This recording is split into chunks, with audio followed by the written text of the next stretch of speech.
Gloria a Dios. Dios es bueno. Dios te ama. Hay una verdad central que yo suelo repetir a veces, que aunque tú no le ames, aunque tú no desees que Dios te ame, aunque no quieras saber nada de Él te sigue amando. Su amor es eterno. Por eso qué privilegio poder estar de nuevo los hermanos juntos, ¿verdad? Es un privilegio reunirnos, la Iglesia, el cuerpo de Cristo, con una misma visión y una misma misión. Porque una misión sin visión no es misión. No sé si comprendéis. Tenemos que tener la visión puesta en donde nuestro Dios y Padre Celestial la tiene puesta. ¿Cuál es la visión de Dios? ¿Cuál es, digamos, el enfoque de Dios hacia el ser humano? Que todos aquellos que viven en pecado se arrepientan y Él pueda perdonarles y regalarles la salvación. Pero para eso nos necesita a nosotros. Es una necesidad que la Iglesia se dé cuenta de ese propósito, que el plan de Dios se debe cumplir utilizando su cuerpo, el cuerpo de Cristo, que somos la Iglesia, la esposa del Cordero. Dios nos necesita, no porque Él no pueda hacer las cosas, sino porque Dios le ha regalado al ser humano el poder decidir.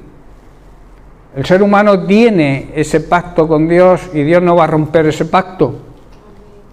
Lo que pasa es que a veces el querer vivir de espaldas a Dios, el no querer saber nada de Dios, nos conduce al fracaso, digamos, en nuestra vida y también el fracaso en nuestra vida espiritual. Hay personas jóvenes que no tienen, digamos, alegría en su vida, no tienen propósito. La palabra que se emplea, mi vida no... ¿Sabéis por qué las vidas no tienen propósito? Porque andan fuera del propósito de Dios. Porque Dios ama a toda su creación. No nos ama solamente a nosotros, a los que hemos aceptado a Jesucristo como Señor y Salvador, hemos nacido de nuevo y somos salvos del Evangelio. No que conozcas el Evangelio, que muchas personas conocen el Evangelio, pero no lo viven. Entonces, no sirve para nada conocer algo, saber algo y no emplear ese algo en tu provecho. Cuando tú te acercas al Señor y Él te brinda su amor, su misericordia, su fidelidad, como hemos escuchado, Dios es fiel. A pesar de que Dios sigue siendo fiel. Porque Él es fiel a su palabra. Es fiel al pacto que ha hecho con el ser humano. Pero hay que reconocer y saber que el pacto compromete a dos partes. Dios cumple su parte, claro que la cumple. Pero si eso no funciona. No funciona, digamos, en la vida secular y mucho menos en la vida espiritual. Dios es fiel, el hombre no. Ahí está la diferencia. Pero cuando se coordina la fidelidad, cuando tú eres fiel a Dios, porque Él es fiel a ti, Dios le ayuda al necesitado. Ayudar a aquel que lo necesita, pero no estoy hablando solamente de materialmente, sino también espiritualmente. Hay mucha necesidad de Dios en la tierra. Hay necesidades básicas, hay personas que están pasando hambre, hay personas que mueren porque no tienen nada que comer, pero la mayor, digamos, necesidad que existe hoy en día en el mundo es la necesidad de Dios. Se lo dio a todos los seres humanos, o sea, y eso le pertenece a Él. Por eso nosotros debemos ser fieles a Dios, porque Él es fiel con nosotros. Bien, quiero seguir tratando ya, porque estamos aprendiendo a través de esta serie de mensajes, estamos aprendiendo a seguir a Cristo. Seguir a Cristo es seguir su palabra. Seguir a Cristo es obedecer su palabra. No obedecer lo que a mí me interesa y lo que no le obedezco. Debemos obedecerlo en todo. Porque el que infringe la ley en un punto, está infringiendo toda la ley. Si tú obedeces a Dios en un 99% y dejas uno, estás desobedeciendo a Dios. Porque Dios nos reclama obediencia total. Él no se entregó en un 99%, ¿verdad? Él se entregó 100%. El Padre nos regaló a su Hijo 100%. Y el Hijo se dio por entero a la obra. Eso habla de generosidad. A veces pensamos que la generosidad es solamente económica, dar económicamente a la gente. La generosidad es darte tú a la gente, darnos a la gente, regalarnos a la gente. De tal manera amó Dios a los seres humanos que dio, que regaló a su Hijo Jesucristo. Y su Hijo Jesucristo también se dio por completo a la obra de la salvación del ser humano. No se privó ni un 1%.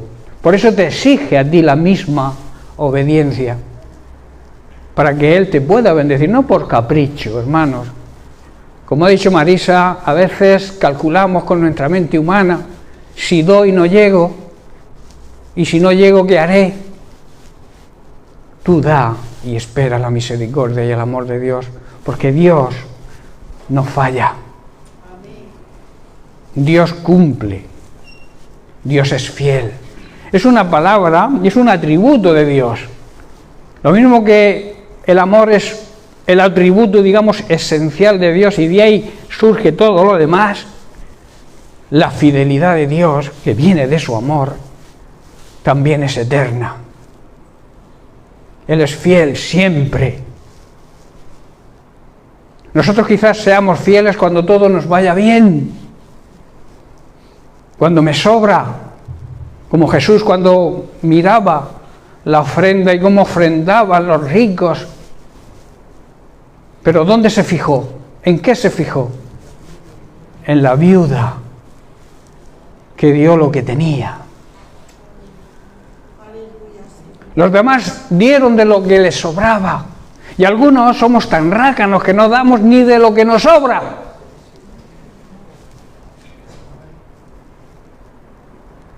Miramos ante las necesidades de los demás, miramos hacia otro lado, estando mi barriga llena, estando bien abrigado, que los demás se apañen. Eso, hermanos, puede y ocurre en el mundo, en el sistema mundano en el que vivimos, egoísta, soberbio, pero no debe ser en la iglesia de Jesucristo, esa iglesia que Él compró. Cuando alguien compra algo, le pertenece. Dios te compró a ti, me compró a mí, le pertenecemos a Dios. Y todos nosotros y lo que tenemos le pertenece a Dios. Somos simples, la palabra dice, somos administradores de la gracia de Dios. ¿Qué es la gracia de Dios, hermanos? La gracia de Dios se llama Jesucristo. Y el ministerio de Jesucristo está basado en dar. Yo no he venido a que me sirvan. He venido a servir y a dar la vida por todos. Ese es el Evangelio, esa es la esencia del Evangelio. Cuando tú entiendes el Evangelio de otra manera por tu interés personal, cuando tú cambias el sentido de la palabra de Dios para apañarla a tu situación o a lo que tú piensas, eso trae maldición. No se puede agregar ni quitar nada a la palabra de Dios. La palabra de Dios fue sellada, fue escrita, y no la puede cambiar nadie. El cielo y la tierra se terminarán. Todo lo que se ve será pasado por el fuego. Tú y yo físicamente desapareceremos. Seguro Cuando te llegue la hora, ni hayas guardado el dinero que hayas guardado, las posesiones que tengas, nada va a impedir que tú abandones esta tierra cuando Dios lo decida. Por eso es la importancia de vivir de acuerdo a los principios bíblicos. El principio bíblico es que te ocupes de tu eternidad por delante de tu vida terrenal. Y Dios te va a dar una vida terrenal bella y abundante. Y eso es lo que a veces no entendemos. Le decimos a Dios, sí, yo tengo la necesidad, tengo, pero no doy. Ese es el problema, hermanos, no solamente del mundo, sino también en la Iglesia, que tenemos que aprender el concepto de generosidad. A veces saldamos nuestra conciencia dándole una limosna a un pobre que vemos por la calle. Pero la generosidad, como he dicho, es algo más. Es darnos a los demás. Hermano, ¿qué necesidad tienes? ¿Cómo te va en tu trabajo? ¿Conocemos aquí en esta iglesia dónde trabajamos cada uno? Sería bueno hacer un taller y preguntar a cada uno en qué trabaja. Porque allí donde trabaje, está siendo un misionero. A veces pensamos y queremos ser misioneros en las naciones, pero uno debe ser misionero donde Dios te ha plantado. Misionero que viene de misión. La misión de Dios es que prediquemos el Evangelio donde Él nos manda. ¿Dónde estás ahora mismo? Vives en la calle tal, en el número tal de Mula, ¿no? Ese es tu punto de misión. Ese es el primer punto para ejercitar tu ministerio, para que seas misionero. Muchos creen que misionero es irte a la India o irte a África, que también, si Dios te manda, tienes que ir. Pero si no te ha mandado a ningún lugar lejano, tu misión está donde Dios te tiene hoy. Tu trabajo, tu casa, en el supermercado, en el colegio, en el instituto. Ese es tu punto de misión. No sé si estáis entendiendo, hermano. ¿Cuál es tu motivación? ¿Por qué vienes a la iglesia? Que no debería ser la pregunta así. ¿Por qué vienes al templo donde se reúne la iglesia? Porque la iglesia no son las paredes que nos rodean. La iglesia somos tú y yo. ¿Estamos actuando como iglesia? ¿A qué venimos los domingos? ¿Sabéis que la iglesia es una escuela de misioneros?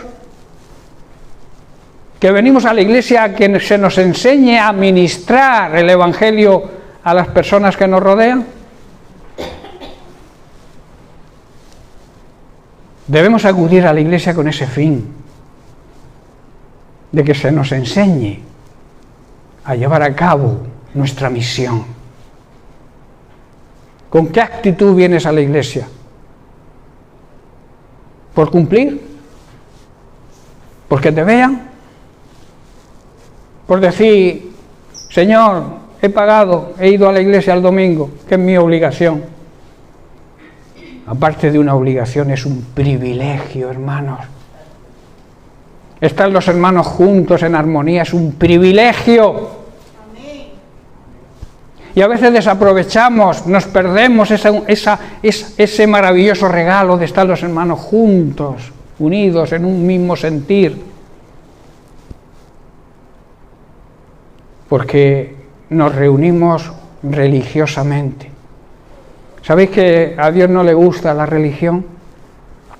¿Sabéis que la religión crucificó a su Hijo Jesucristo? Los religiosos de la época no lo aceptaron, hasta tal punto que lo mataron. Alguien dijo no recuerdo ahora, que la religión es el opio del pueblo, la droga que adormece al pueblo. La religión se creó para que las personas estuvieran adormecidas y no se dieran cuenta de la situación de los gobernantes. Los gobernantes querían tener a las personas adormecidas para que no se dieran cuenta de cómo actuaban. Y hoy en día ocurre lo mismo. Por eso no seas religioso. Hay muchos evangélicos, cristianos evangélicos, que son religiosos. Dios no nos ha llamado a ser religiosos. Dios nos ha llamado a obedecer su palabra y dar testimonio de lo que es Dios. Que las personas que nos rodean puedan ver a Cristo en nosotros. Que las personas que nos rodean puedan sentir el amor y la misericordia de Dios. Puedan creer que Dios es amor cuando tú le demuestres tu amor. Porque tienes o debes tener los mismos genes que Dios, porque somos hijos de Dios. Y si la esencia de Dios es el amor, nuestra esencia también debe ser el amor. El amor y la misericordia, hermanos. Estuvimos tratando, y quiero terminar con unas pequeñas cositas, el tema de la semana pasada, que era perder para ganar. ¿Os acordáis que es una forma de aprender a seguir a Cristo y saber qué precio hay que pagar? Vimos y estuvimos analizando los tipos de personas que para Dios son vencedores. Las personas que para este sistema mundano quizás se consideran perdedores, pero para el Señor somos vencedores, porque seguimos los parámetros, las reglas, el plan de Dios y la voluntad de Dios. Para concluir con este tema, quiero plantear la siguiente pregunta, y ya dejamos el tema y pasamos a otro. ¿Eres un ganador o eres un perdedor? Cosa importante en este punto para responder. Esto va a depender de quién te evalúe. Si te evalúa el mundo o te evalúa el Señor. Haciendo un desdoble de la pregunta, ¿eres un ganador para el mundo siguiendo sus parámetros? ¿Y para el Señor entonces serás un perdedor? ¿O eres un perdedor para este mundo porque no sigues sus reglas, sus costumbres, sus tradiciones? Y para el Señor, por tanto, porque vives de acuerdo a las reglas, a los mandamientos de Dios, eres un ganador. Hermanos, está claro que debemos cuidar nuestra alma. ¿Sabéis que el alma es eterna, no muere? Y el alma es lo que hay que salvar. En nosotros está la decisión de dónde pasar la eternidad. Dios ha hecho todo lo posible para que esa eternidad empecemos a vivirla aquí como un anticipo y luego pasemos la eternidad en la presencia de Dios. Eso es lo que Dios quiere. Al final no habrá tiempo para rectificar. Nos daremos cuenta quién fue un perdedor y realmente quién fue un ganador. En Hebreos capítulo 9, versículo 27, el autor de Hebreos declara lo siguiente: y de la manera que está establecido para los hombres, o sea, para los seres humanos, que mueran una sola vez, y después el juicio. Después de la muerte física, viene el juicio. Ya no hay tiempo para rectificar. No puedes hacer ya nada para cambiar tu situación. O eres un perdedor o eres un ganador. Y esa muerte nos va a llegar a todos. Todo el que nace está condenado a muerte. ¿Verdad? Todo el que nace al final muere. Estoy hablando físicamente. Todos estamos destinados a morir. Y en ese momento nos viene el juicio de Dios, a unos para salvación y a otros para condenación eterna. Así que después de la muerte física no tienes tiempo para rectificar, ni nadie puede hacer nada por ti, por muchas oraciones que le hagamos o le hagan las familiares, o cierta religión, las misas que le puedan hacer, eso no sirve para nada. La Biblia es bien clara. Cuando mueres, el juicio. Tú puedes seguir orando por esa persona, pero no sirve para nada. Apocalipsis 2:10, la segunda parte de este versículo dice: sé fiel. El tema va hoy sobre la fidelidad. Sé fiel. ¿Hasta qué? Hasta la muerte. Esta muerte aquí es la muerte física. Debemos ser fieles a Dios todo el tiempo que nos tenga aquí en esta tierra. Y luego dice: y yo te daré la corona de la vida. Yo te daré vida eterna. Pero para eso tienes que ser fiel. ¿Tú quieres ser un ganador? Sé fiel a Dios y a su palabra.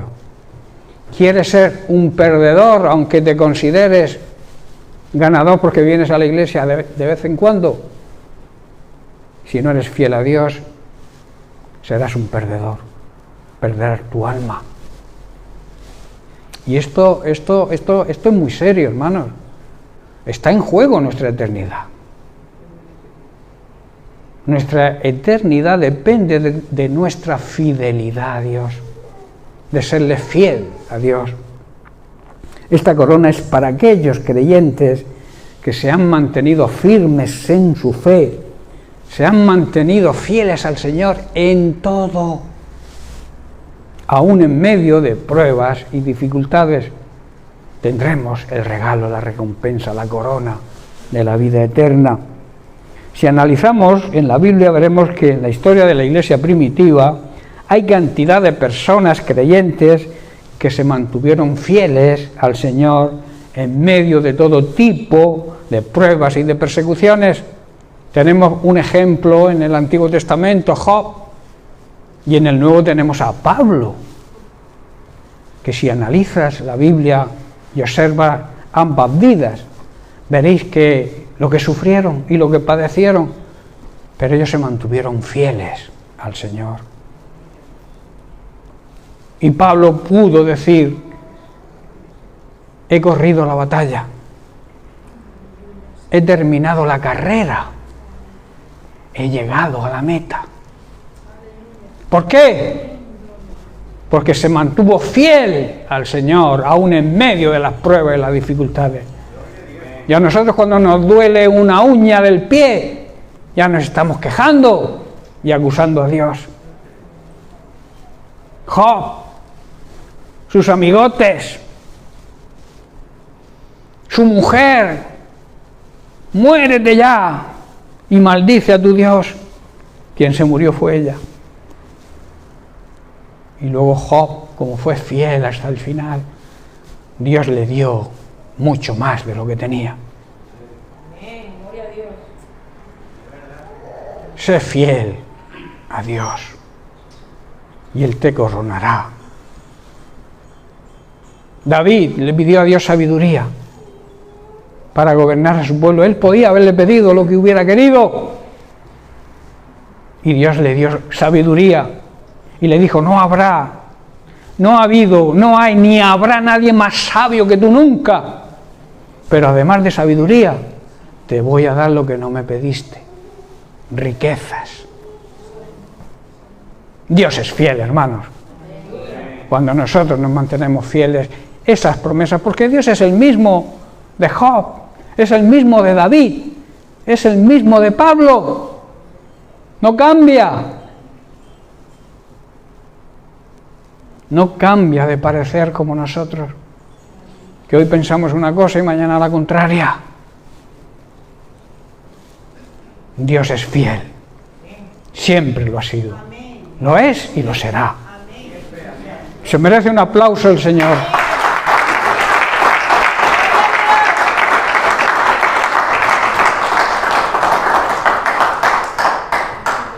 en este pasaje de Apocalipsis, Dios se dirige a los creyentes de la iglesia en Esmirna, pero es una promesa que está vigente hoy para nosotros, para la iglesia contemporánea, para la iglesia de hoy.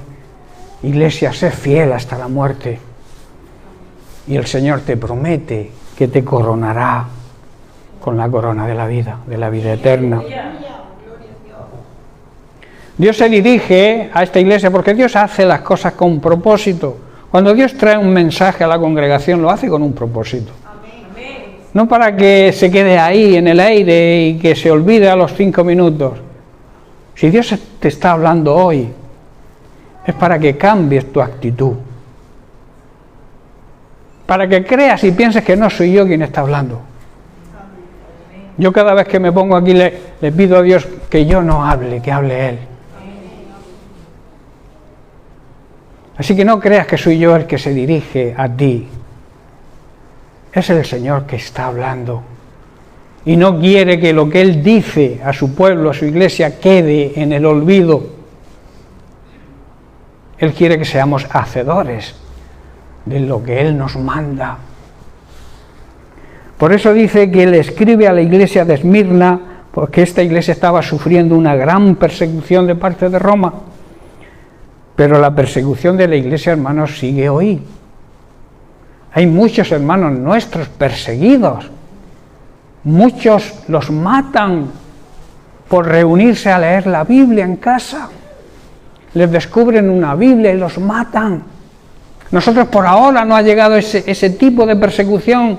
Tenemos otro tipo de persecución. Pero hay grandes persecuciones. La nuestra de alguna manera se puede soportar. Con la ayuda de Dios también, claro. Pero hay hermanos que están muriendo cada día. Y se mantienen fieles al Señor. La iglesia primitiva también fue un ejemplo. Morían abrazados en el circo romano y no renunciaban a la fe. Eran fieles. Y todos esos tienen la corona de la vida, hermanos. Todos esos están disfrutando de la presencia de Dios porque se mantuvieron fieles a Dios, aún en medio de las pruebas y de las persecuciones. Hermanos, la persecución también es un síntoma de que el regreso de Cristo está cerca. Por eso te aconsejo que no te pille desprevenido. Cambia si debes cambiar lo que tengas que cambiar, yo no lo sé, cada uno lo sabe, que se analice a sí mismo, que mire su corazón y vea si su corazón es un corazón de acuerdo al corazón de Dios. Y si no lo es, decide cambiar.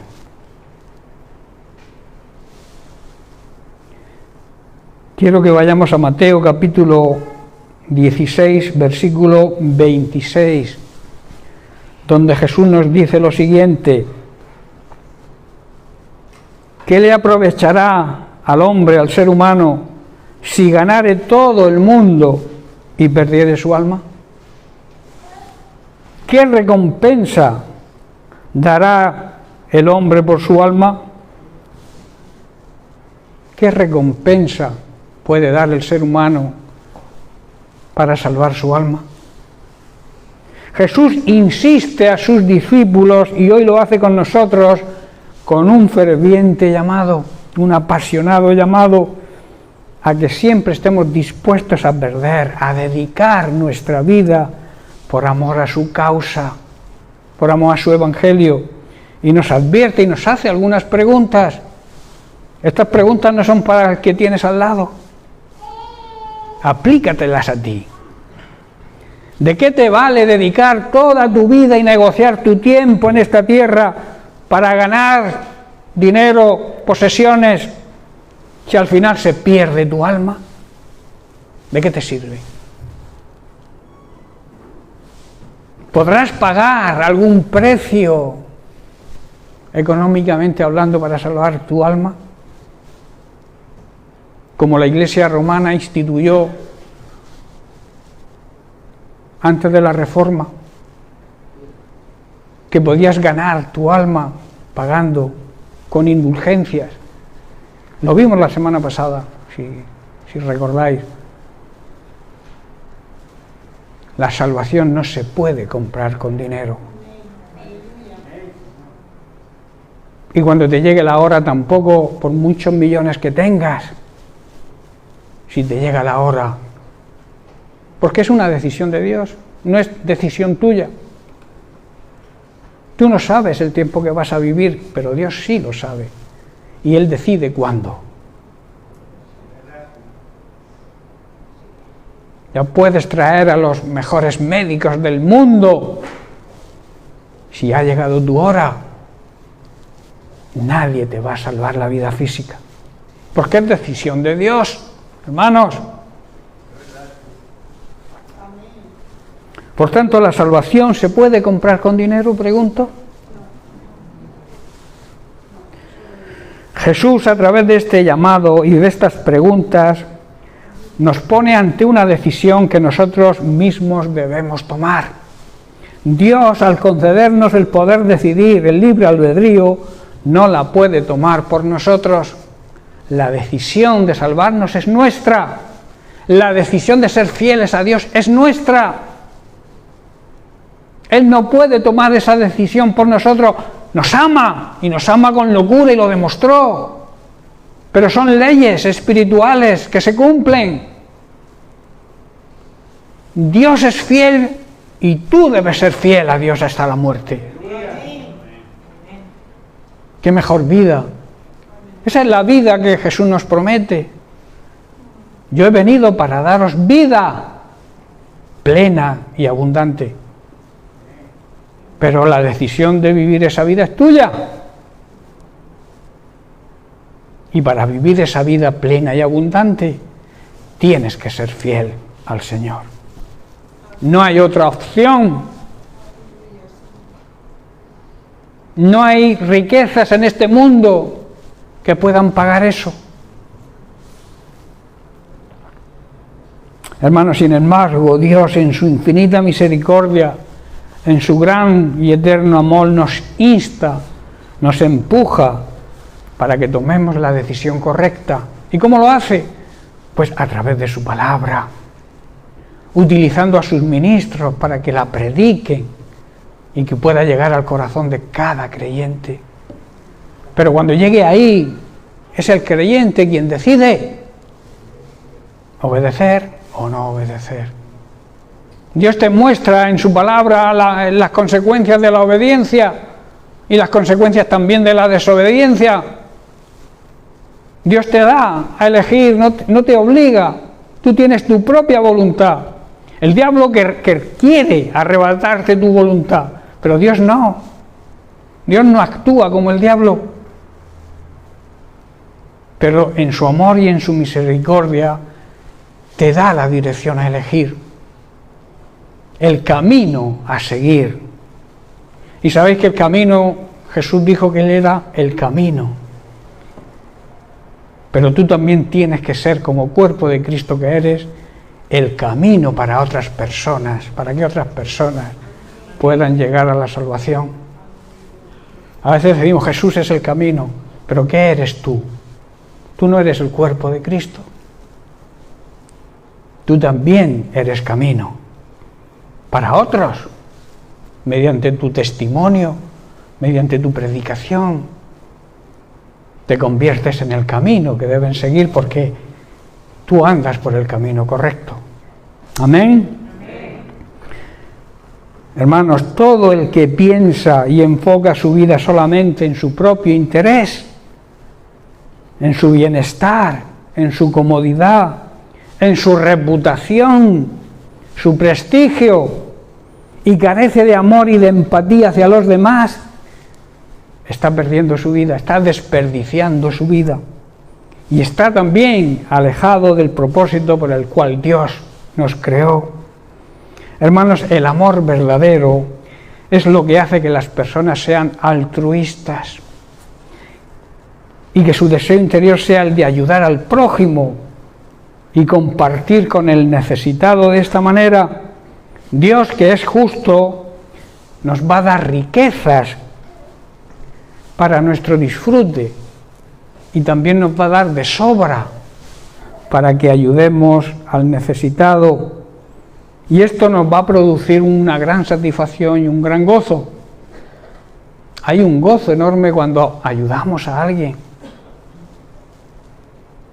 El primer beneficiado en cuanto a ese gozo y esa satisfacción es uno mismo.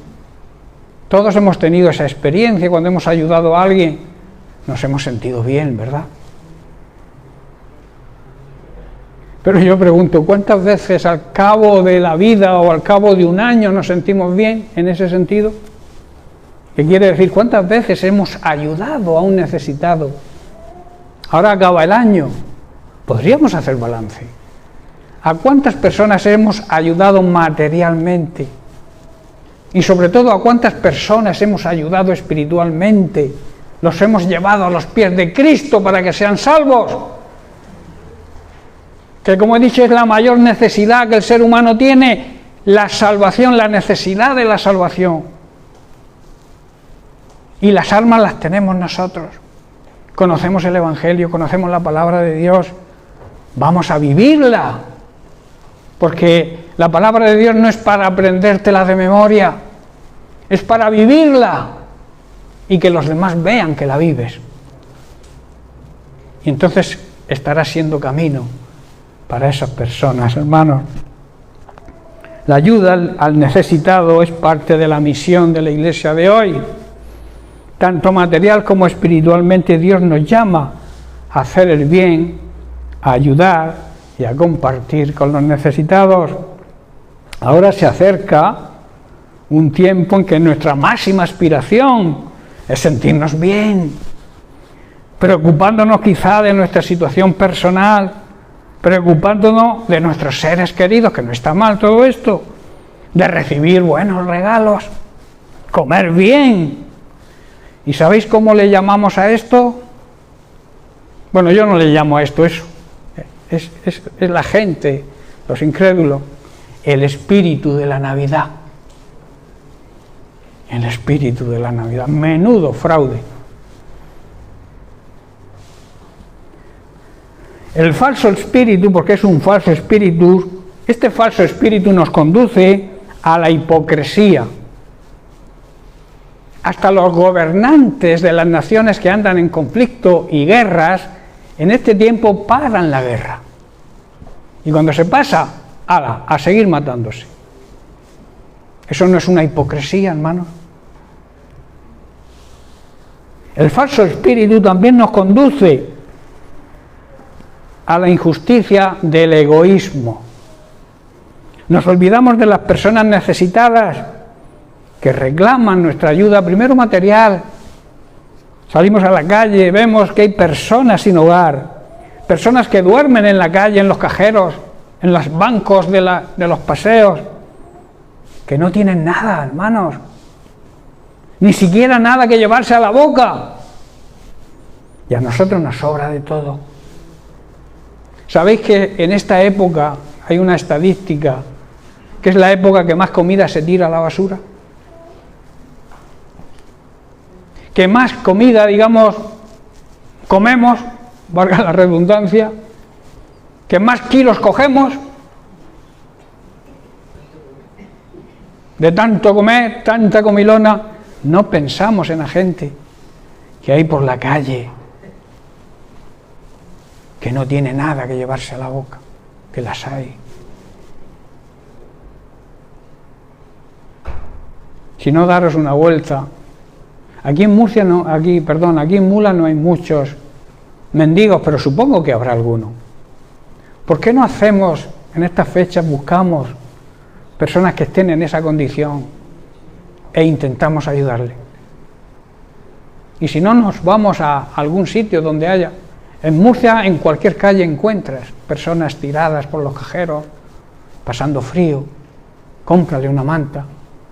Yo me voy a traer mantas porque este sábado que viene la iglesia de Sangonera va a salir a Murcia a repartir mantas, galletas, chocolate. ¿Por qué no lo hacemos aquí también? Yo me traeré unas cuantas mantas, pero vamos a levantarnos, que no quede esto en el aire, que podamos ayudar a estas personas de verdad. ¿Y sabéis qué puede producir eso? Que se conviertan. Aparte de que les podemos, de alguna manera, en un momento determinado, solucionar una cena, que no es mucho, porque enseguida viene otra noche y otra cena, pero por lo menos que vean que la Iglesia de Jesucristo hace algo por el necesitado. No te olvides de la ayuda mutua y de hacer el bien, que esos son los sacrificios que le agradan a Dios.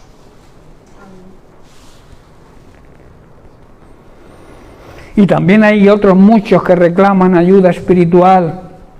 Muchas personas que quizá estos días les traigan motivos de tristeza, porque en esta fecha ha podido morir un familiar. Y estas fechas son para ellos terribles. Vamos a ayudarles espiritualmente. Quizá una palabra tuya de aliento, de consuelo, pueda salvar una vida espiritual, pero también una vida física. Hay personas que en estas condiciones a veces están pensando en suicidarse. Y una palabra tuya les puede salvar la vida. Vamos a movernos como iglesia, hermanos, como el cuerpo de Cristo.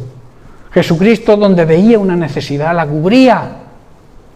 Y nosotros somos su cuerpo hoy, sus manos, sus pies. No sé si me estáis comprendiendo, hermanos. ¿Podemos ayudar en un mundo lleno de tanta necesidad, hermanos? Yo creo que sí. Y no es que podemos, tenemos la obligación. Y no solo en este tiempo, sino siempre, cada día. En todo tiempo los verdaderos creyentes, la verdadera Iglesia de Jesucristo, debe ejercer su ministerio de ayuda a los necesitados. Es tiempo, hermanos, de recordar y obedecer la palabra de Dios cuando dice en el libro de Hebreos capítulo 13 versículo 16: y no se olviden, a veces nos olvidamos de nuestra obligación, no se olviden de hacer el bien ni de compartir lo que tienen con quienes pasan necesidad. No te olvides. Estos son, dice y añade, los sacrificios que a Dios le agradan. Hacer el bien, ayudar, compartir con aquellos que lo necesitan, tanto material como espiritualmente, realmente son los sacrificios que le agradan a Dios. Muchas veces pensamos y creemos, como he dicho antes, que la única manera de ayudar es económicamente, pero podemos ayudar también espiritualmente. Podemos ayudar a esas personas que andan con tristeza, que han perdido un ser querido, que tienen problemas con el esposo, con la esposa, con los hijos. Vamos a ser ejemplo para ellos. Porque claro, si tú andas mal con tu marido o con tu esposa y pretendes que a tu vecino, que te está viendo todos los días, le digas que se lleve bien con su esposa o con su marido y tú no lo haces, te puede dejar en ridículo, ¿verdad? Pero bueno, ¿y tú qué? La importancia, hermanos, del buen testimonio. Jesucristo, que es el ejemplo a seguir, siempre dio testimonio del amor y de la misericordia de Dios. La pregunta es, ¿nosotros estamos dando el mismo testimonio de aquel al cual debemos imitar? En Colosenses capítulo 3, versículos 23 y 24, el apóstol Pablo nos dice cómo debemos ayudar, con qué motivación y con qué actitud. Dice, todo lo que hagan, y todo no excluye a nada. Cuando la palabra todo no deja nada fuera, ¿verdad? Todo lo que hagan, háganlo de buena gana. Como si estuvieran sirviendo al Señor Jesucristo y no a la gente, no a las personas. Porque ya saben que Dios les dará en recompensa parte de la herencia que ha prometido a su pueblo. Recuerden que sirven a Cristo, que es nuestro verdadero dueño. Cuando tú aceptas a Jesucristo como tu Señor, estás aceptándolo como tu dueño. Si tú aceptas a tu dueño, le debes obediencia. Y Dios te llama, te hace un llamado a la ayuda al necesitado, que es el tema que estamos tratando hoy. Como he dicho al principio, estamos en tiempo de muchas celebraciones y para muchos, en lugar de un tiempo de alegría, es un motivo de preocupación y de pena. Por eso Jesús nos llama a nuestra misión. Como parte de la gran comisión es traer paz, consuelo y esperanza con nuestro ejemplo y con nuestra ayuda. Debemos pensar siempre, como nos exhorta Pablo, que todo lo que hacemos, la ayuda que prestemos, lo hacemos para el Señor. Seguramente en algún momento de tu vida, y quizá en este tiempo más, te has encontrado con alguien que está en problemas y por alguna razón no le has ayudado. Y el problema no está si no puedes, sino si puedes y no lo haces. Si no puedes, está bien, pero si puedes y no lo haces, es donde está el problema. Yo creo, sinceramente, es un pensamiento mío, que todos los hijos de Dios en alguna manera podemos, porque Dios a sus hijos nos provee de lo que necesitamos y además nos da de sobra. Si tenemos un corazón generoso, nos da de sobra para que ayudemos a los demás. En 2 de Corintios capítulo 9, versículos 7 y 8, Pablo lo expresa de la siguiente manera: cada uno debe dar, la base, la esencia del Evangelio, dar, como propuso en su corazón, no con tristeza, no de mala gana, ni por necesidad, ni porque nadie te obligue, porque Dios ama. ¿A quién? Al que da con alegría. Es una satisfacción ayudar a los demás. Y no hay que hacerlo de mala gana, hay que hacerlo con alegría y con gozo. Y dice el versículo 8, y poderoso es Dios. Tenemos un Dios todopoderoso, ¿creemos o no? Y Dios que es todopoderoso para hacer que abunde en vosotros toda gracia, a fin de que, teniendo siempre en todas las cosas lo suficiente, abundéis para toda buena obra. Tremenda palabra, ¿verdad? Todos conocemos esta palabra y la hemos leído muchas veces. Cada uno, hermanos, debe decidir en su corazón cómo, a quién y cuándo dar. Y no debemos dar de mala gana ni bajo presión, que nadie te presione a dar. Que lo hagas porque tú lo sientas en tu corazón. Dios ama así a las personas que dan con este tipo de gozo y de alegría. Y además promete que si lo haces así, te va a proveer de todo lo que necesites para ti. Y además te va a dar para que puedas repartir y compartir con los demás. Estoy terminando. Quiero ir al libro de Proverbios capítulo 3, versículos 27 y 28, donde Salomón escribe: no te niegues a hacer el bien a quien es debido, o sea, al necesitado, cuando tuvieres poder para hacerlo. Versículo 28, mirad, no digas a tu prójimo. ¿Quién es tu prójimo? El que está cerca de ti. Anda y vuelve y mañana te daré, cuando tienes hoy para darle. Muchas veces se hace eso, ¿verdad? Decimos, bueno, hoy no te ayudo, pero mañana voy a volver y te voy a dar. Eso es una, digamos, una falsa hipocresía, es una falsa humildad, esa hipocresía.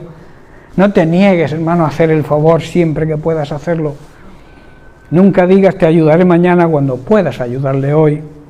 De aquí viene el refrán, que es apropiado para otras cosas, pero que es de aplicación para la ayuda al necesitado, que dice, no dejes para mañana lo que puedas hacer hoy.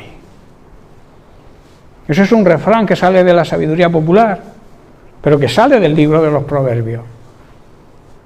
cuando puedas ayudar a alguien, hoy, no esperes a mañana.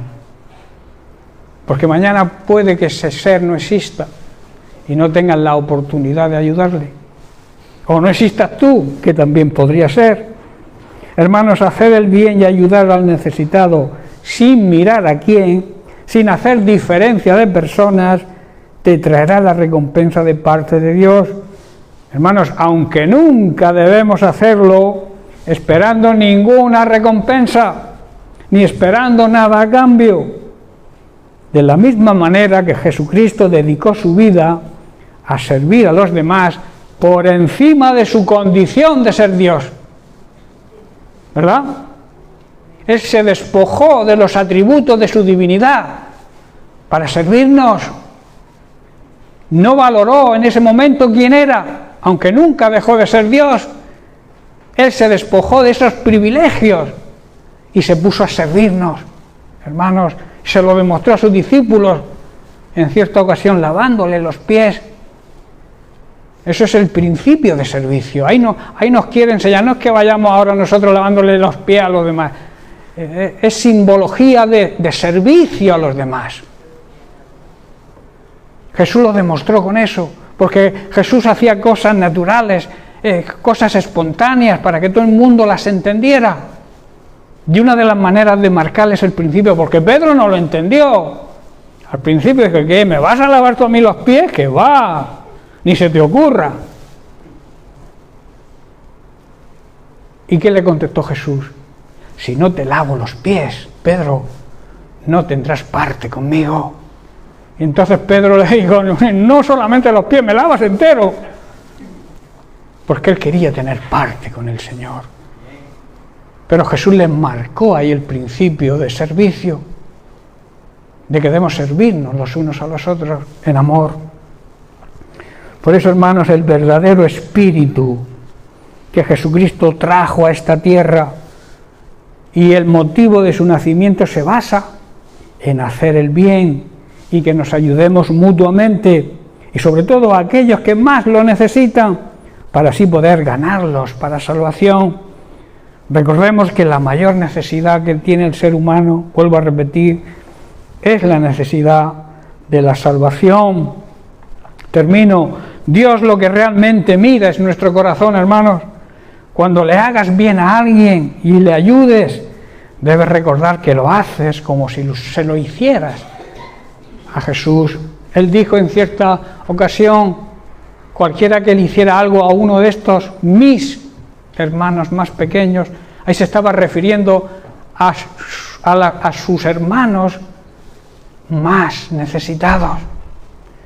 Cuando ayudamos a un necesitado, estamos ayudándole a él. Qué tremendo. ¿Tú quieres ayudar a Jesucristo? Pues obedécele y ayuda a todo aquel que lo necesite y que tú estés cerca y te des cuenta. De esta manera, hermanos, podremos recibir el amor y la misericordia de Dios en primer lugar nosotros, porque le estaremos agradando. Y Dios recompensa siempre a los que dan con un corazón sincero. Amén.